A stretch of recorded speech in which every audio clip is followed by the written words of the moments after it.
சேவகன் இளமை கலைஞன் இவனே சேவகன், சேவகன் கடமை தலைவன் இவனே சேவகன். 300 மணி நேரம் கடின உழைப்பில் தயாரிக்கப்பட்ட தேர்தல் அறிக்கை. அழகு தமிழ் தேசியம் கட்சி சார்பாக தேர்தல் அறிக்கை பரப்புரை. கட்சி ஆரம்பித்து 5 ஆண்டுகள் நிறைவடைந்த நிலையில் 2026 சட்டமன்ற தேர்தலுக்கான தேர்தல் அறிக்கை பத்திரிகையாளர் மன்றத்தில் நடைபெற்ற பத்திரிகையாளர் சந்திப்பில் அறிவிக்கப்பட்டது.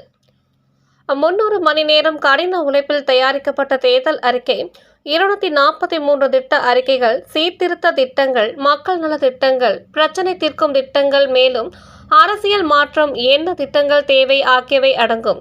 இதில் முக்கியமாக லஞ்ச ஒழிப்பு, வேலைவாய்ப்பு, மதுவிலக்கு, மகளிர் பாதுகாப்பு போன்றவை அடங்கும் என அழகு தமிழ் இயக்கம் கட்சியின் தலைவர் ஏடிடி கோ நல்லப்பன் அறிவித்தார்.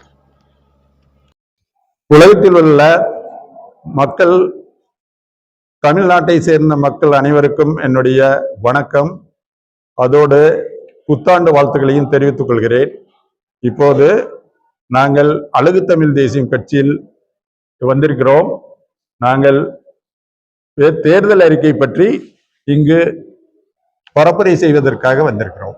கொள்கைப்படி ஒவ்வொரு கிராமத்திலும் ஒரு சிஎம் அலுவலகம் நிறுவப்படும். அதன் மூலம் மக்கள் பிரச்சனைகள் உடனுக்குடன் தீர்த்து வைக்கப்படும். அந்த சிஎம் அலுவலகத்தில் ஒரு விவசாய இன்ஜினியர் இருப்பார், ஒரு மெக்கானிக் இருப்பார், ஒரு எலக்ட்ரீஷியன் இருப்பார், மேலும் ஒரு ஆபீஸ் அசிஸ்டன்ட் இருப்பார், ஆபீஸ் மேனேஜர் இருப்பார், நில அளவையாளர் இருப்பார், ஒரு இரிகேஷன் எக்ஸ்பர்ட் இருப்பார். இப்படி 9 வேலை வாய்ப்புகள் அதில் உருவாக்கப்படும். அவர்கள் எல்லோரும் கிராம வளர்ச்சிக்கும் விவசாயத்தின் மேம்பாட்டுக்கும் என்னென்ன செய்ய வேண்டுமோ அதையெல்லாம் செய்வார்கள்.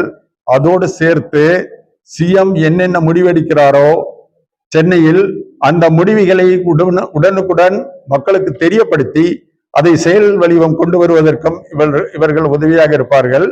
இந்த 9 பேரும் லோக்கல் பிளேஸில் என்ன படித்திருக்கிறார்களோ அவர்களை வைத்துதான் இந்த இடங்கள் எல்லாம் நிரப்பப்படும். இது ஒரு முக்கியமான மைல்ஸ்டோன் திட்டமாகும். இதுவரை எங்கேயுமே நடந்திருக்காத ஒரு திட்டம். இதை அமல்படுத்த அழகு தமிழ் தேசியம் தயாராகி வருகிறது. ஒவ்வொரு கிராமத்திலும் ஒரு சிஎம் அலுவலகம். சிஎம் என்ன நினைக்கிறாரோ அது அப்படியே அங்க வந்து இம்ப்ளிமெண்ட் ஆகும். இம்மிடியட்டா இன்னைக்கு முடிவெடுத்தாருன்னா நாளை காலையிலேயே அது இம்ப்ளிமெண்ட் ஆகும். ஸோ அந்த மாதிரி ஒரு சிஎம் அலுவலகம். ஏறத்தாழ 17,800 கிராமங்கள் இருக்குன்னு நினைக்கிறேன், குக்கிராமம் எல்லாம் சேர்த்து. ஸோ அங்கே எல்லாம் இந்த அலுவலகங்கள் திறக்கப்படும். அடுத்தது கல்விக்கூடங்கள் எல்லாமே அரசுடைமையாக்கப்படும். ஏழை பணக்காரன் என்ற வித்தியாசத்தை போக்குவதற்காக இது உருவாக்கப்படும். அப்படி செய்யும் போது நீட்டினுடைய முக்கியத்துவம் மிக மிக குறைந்துவிடும். அதோடு சேர்த்து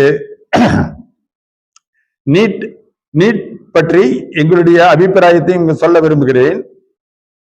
எம்பிபிஎஸ் சீட் அட்மிஷன் வெறும் நீட்டை வைத்து அட்மிஷன் இப்போது இருக்கிறது. அதை மாற்றி அமைக்க நாங்கள் ஏற்பாடு செய்கிறோம். அதன்படி நீட் எக்ஸாமுக்கு 50% முக்கியத்துவமும், +2 பரீட்சைக்கு 50% முக்கியத்துவம் கொடுத்து இரண்டும் சேர்ந்த மாதிரியான அட்மிஷன் கிடைக்க நாங்கள் ஏற்பாடு செய்வோம்.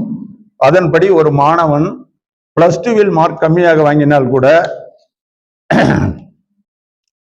நீட் தேர்வில் அதிகமாக வாங்கினால் எம்பிபிஎஸ் சீட் கிடைக்க வாய்ப்பு இருக்கிறது. அதே மாதிரி ஒரு மாணவன் +2வில் அதிகமாகி வாங்கியிருந்து நீட்டில் கம்மியாக வாங்கினால் கூட ரெண்டும் ஆவரேஜ் பண்ணி பார்க்கும்போது அதிக மார்க் கிடைத்து எம்பிபிஎஸ் சீட் கிடைக்க வாய்ப்பு இருக்கிறது.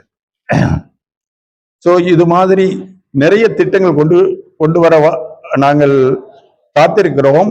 இதை இந்த தேர்தல் அறிக்கை மூலம் தெரியப்படுத்தியிருக்கிறோம். அதை இன்னும் ஒரு 10-15 திட்டங்கள் நான் உங்களுக்கு விளக்க இருக்கிறேன். ஏன்னா மொத்தம் 234 திட்டங்களை இங்கு விளக்க முடியாது. அடுத்தது ஃபார்ம், அதாவது படிவங்கள். எந்த அலுவலகம் சென்றாலும் சரி, எந்த கம்பெனி சென்றாலும் சரி, உதாரணத்துக்கு ஓல்டேஜ் பென்ஷனாக இருக்கட்டும், ரேஷன் கார்டு வாங்க வேண்டிய மனு கொடுக்க வேண்டியதாக இருக்கட்டும், அல்லது காலேஜ் அட்மிஷனாக இருக்கட்டும், இல்ல பேங்க் அக்கௌண்ட் ஓபன் பண்றதாக இருக்கட்டும், எங்க எடுத்தாலும்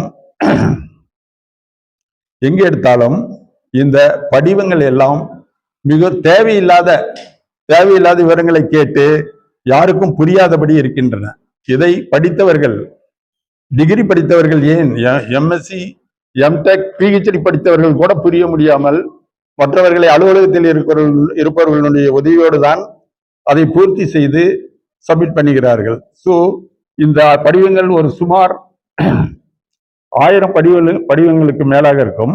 அதை எல்லாம் எளிமையாக்கி தேவையான விவரங்களை மட்டும் சேகரிக்கும்படியாக அந்த படிவங்கள் மறுசீரமைக்கப்பட்டு எல்லா துறைகளிலும் பயன்படுத்தப்படும். இது அடுத்த திட்டம் முக்கியமான திட்டம், அரசு அலுவலகங்களில் பொதுமக்களை எழுந்து நின்று வரவேற்கும் திட்டம். அடுத்தது, பெண்களின் கடிகாரத்தில் சென்சார்ஷிப் பொருத்தி அபாய காலத்தில் 5 நிமிடத்தில் காப்பாற்றும் திட்டம் கொண்டு வரப்படும்.